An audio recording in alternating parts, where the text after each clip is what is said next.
శివాయ హర హర శివాయ హర హర శివాయ ఓం నమ శివాయ ఓం నమ శివాయ హర హర శివాయ. శ్రీ గురుభ్యం నమః. హరి ఓం. ఏ దేవునికైనా సరే పూజ చేసే సమయంలో పుష్పాలు వినియోగించడం ప్రాచీన కాలం నుంచి ఆచారంగా మారిపోయింది. అయితే ఈ పుష్పాలు ఖచ్చితంగా ఎందుకు వినియోగించాలి, వాటి వల్ల కలిగే ప్రయోజనాలు ఏమిటి అనే విషయాలు చాలామందికి తెలిసి ఉండదు. భక్తిపూర్వకంగా పరిశుద్ధమైన మనస్సుతో ఎవరైతే పుష్పాన్ని కానీ పండును కానీ కొంచెం జలాన్ని కానీ సమర్పిస్తారో అలాంటి వారి భక్తి నైవేద్యాన్ని తృప్తిగా విందారగిస్తానని శ్రీకృష్ణ భగవానుడు గీతలో చెప్పాడు. ఎవరైతే దైవాన్ని పరిశుద్ధమైన నిష్కటమైన మనస్సుతో పూజించి ధరిస్తారో అలాంటి వారిని ఆ దైవం వెన్నంటే ఉండి కాపాడుతుంది.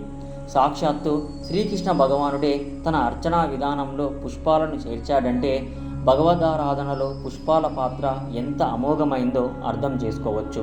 అందువల్ల పూజా సమయంలో పుష్పాలు తప్పనిసరి అయిన వస్తువులుగా మారాయి. అయితే దేవునికి సమర్పించే పుష్పం ఏదైనా శుచి శుభ్రతతో కూడుకున్నదై ఉండాలి. పురిటివారు మైలవారు బహిష్ఠులైన స్త్రీలు పుష్పాలను తాకరాదు. అలాంటివి పూజకు పనికిరావు. అలాగే భూమిపై పడ్డ పుష్పాలు, వాసన చూసిన పుష్పాలు, కడిగిన పుష్పాలను పూజకు వినియోగించరాదని శాస్త్రం చెబుతుంది. శుచిగా స్నానమాచరించిన తరువాత కోసిన పత్ర పుష్పాలనే దైవ పూజ కార్యక్రమాలకు ఉపయోగించాలి.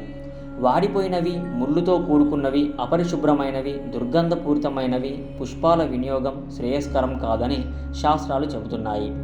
తామర పువ్వులు, కలువ పువ్వులు, జూజులు, చామంతి, నందివర్ధనములు, మందారము, నీలాంబరాలు, కనకాంబరాలు, మాలతి, పారిజాతాలు, పద్మాలు, మంకెన, మునిగోరింట, ఎర్రగన్నేరు, గరుడవర్ధనము, నిత్యమల్లి పుష్పాలు పూజలకు పవిత్రమైనవిగా చెబుతారు.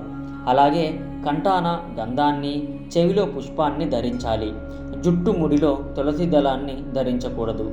సూర్యభగవానుడిని, విశ్వేశ్వరుణ్ణి తెల్ల జిల్లేడు పుష్పాలతో పూజించాలి. విష్ణు భగవానుడిని తులసి దళాలతో, శ్రీ మహాలక్ష్మిని తామర పువ్వులతో, గాయత్రీదేవిని మల్లిక, పొగడ, కుశమంజరి, మందార, మాధవి, జిల్లేడు, కదంబ, పున్నాగ, చంపక, గరిక పుష్పాలతో పూజించాలి. అలాగే శ్రీచక్రాన్ని తామర పువ్వులు, తులసి దళాలు, కలువ పూలు, జాజి, మల్లె, ఎర్రగన్నేరు, ఎర్ర కలువ పూలు, గురువింద పుష్పాలతో పూజించాలి. అలాగే మహాశివుణ్ణి మారేడు దళాలతో పూజించడం వల్ల పరమేశ్వరుడు సంతృప్తి చెంది కోరిన వరాలన్నీ నెరవేరుస్తాడు. అలాగే పవళమల్లె పుష్పాలతో పూజిస్తే మంచి కోరికలు, మంచి ఆలోచనలు ఉద్భవిస్తాయి. ఎర్ర పుష్పాలు శ్రీ మహాలక్ష్మికి ప్రతీకారం. ఈ పుష్పాలతో పూజ వల్ల శ్రీ మహాలక్ష్మి సంతుష్టురాలై అభిష్ట సిద్ధినిస్తుంది. సర్వే జన సుఖినో భవంతు. ఈ వీడియో మీకు నచ్చినట్లయితే లైక్ చేయండి, షేర్ చేయండి, కామెంట్ చేయండి. అలాగే ఓం గురు ఛానల్ని తప్పకుండా సబ్స్క్రైబ్ చేసుకోండి. ధన్యవాదాలు.